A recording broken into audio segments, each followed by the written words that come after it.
সবথেকে কাছের মানুষরূপী বাদরগুলো যদি সাথে থাকে তাহলে যে কতটা মজা হয় সেটা নিশ্চয়ই আর বলে বোঝানো লাগবে না। তো আমরা সবাই মিলে একটা গেট টুগেদার অ্যারেঞ্জ করেছিলাম, আর সেখানে হয়েছিল অনেক রকমের খাওয়া দাওয়া আর হয়েছিল পার্টি। মেয়েগুলো একসাথে মিলে সবাই আড্ডা মারলে সে যে কী রকমের সমালোচনা পরলোচনা হয় সে তো সবাই জানো। তো সেদিন আমরা কি কি খাওয়া দাওয়া করেছিলাম একবার তোমাদের দেখিয়ে দিই।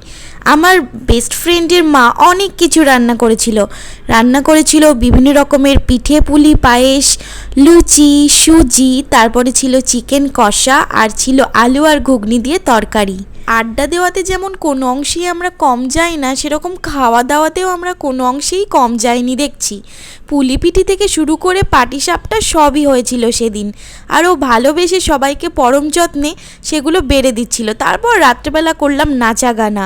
তো ভিডিওটা এ পর্যন্তই, ভালো লাগলে কিন্তু লাইক শেয়ার আর সাবস্ক্রাইব করো। টাটা।